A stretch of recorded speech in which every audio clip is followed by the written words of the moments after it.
Hi, you're listening to ByteSize Project Management, a podcast about all things project, program, and IT service management. As always, I'm George, and I work for Training ByteSize, a family-run training provider with a passion for project management. Our podcasts will bring you top tips, such as how to pass your next accredited exam, through to unique industry insights and conversations with industry experts. Enjoy! Hi, my name's Callum. I work for Training ByteSize, the lead APM trainer.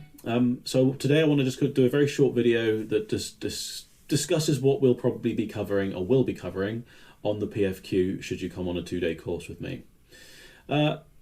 If you may have watched the introductory video, but PFQ is a multiple choice exam. Therefore, it's very definition focused, very buzzword focused, and it's about memorizing and understanding things like processes and what's involved in those processes. So what we'll be covering on the PFQ then, I'm just going to whiz through what we will look at. This is very high level.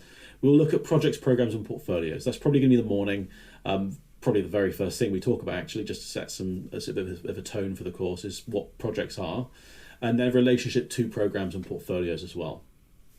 We'll then look at something like project context, which is how projects, what the environment is that a project works within, and we'll look at tools like PESTLE, SWOT, and VUCA. Obviously, they're acronyms. We won't be discussing those right now. You may have recognised one or two of them, perhaps. And then we'll look at the project lifecycle, so what a linear lifecycle is and what that involves, the phases of a linear lifecycle, and then we'll look at an iterative lifecycle and what the phases of that involve. We will discuss hybrid as well, so that's where you combine the two. Again, we'll discuss that more if you come on the course with me. We then need to look at stakeholder engagement, so how we engage with stakeholders, what stakeholder analysis means, the relationship with that analysis and the communications plan we develop from it, we will discuss. And then we'll look at roles and responsibilities. So we'll discuss who's involved in the team, who supports the team, who does the team report to, so to speak. So we'll look at the hierarchy and then what those roles involve actually doing as well. From that point onwards, we're mostly looking at planning in some way, shape or form. So we'll discuss business cases and the importance of business cases in a project, so what they're for, what the content is, and then we'll also discuss the project management plan itself. So again, what it's for, content of, ownership of those documents too will need to be discussed, or we will discuss. And then from that point onwards, a lot of it is going to tie back to that project management plan in some way, shape or form, because the next kind of topics I would typically talk about after we've discussed that project management plan will be scoping and scheduling. So scoping being what we're doing, as it were, scheduling being when we're doing it, in very, very simple terms. So we'll expand on those. We'll look at breakdown structures with scoping, look at assigning people to tasks as part of scoping, and then scheduling, we'll look at things like critical path, resourcing, and things like that. From that point onwards, that's probably going to take us up to day one there. That's typically where I end up with, somewhere during that scoping and scheduling topic.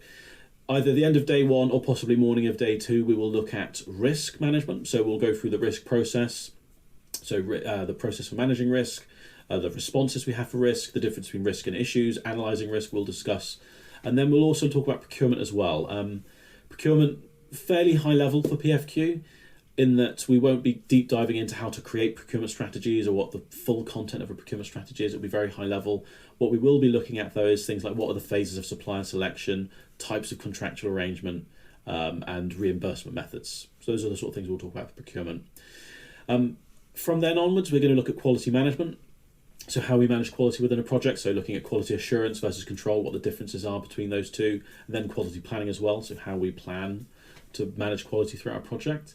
And then the next two are very related, though they are often, I would consider them two separate things, even though they're very related. We've got change control, which is about how we control change through a project to stop it getting out of control.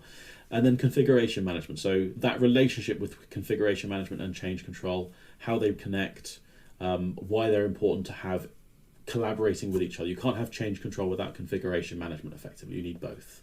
And we'll talk about the processes for both change control and configuration management as part of the PFQ. We'll then start with, towards the end of the course, then we'll look at reviews. So I'll kind of be a recap, a little bit of life cycles to a point, in that we'll work through what reviews are, when we're doing them in the life cycle, and what they kind of involve and who's accountable for them. And then to finish off the second day before the exam, we will look at leadership, teamwork, and communication. So the importance of teamwork in a project, the importance of leadership in a project, and then types of communication, barriers to communication we need to be mindful of, and then obviously the importance of communication in a project. So that's the kind of topics we'll be discussing on PFQ. I look forward to seeing you on a course at some point. So, that's it for this episode of ByteSize Project Management. We hope you'll tune in again soon for another edition. Until then, you can find out more about the certifications and training packages we offer on our website, trainingbytesize.com. Thanks very much for listening, and we'll see you again soon.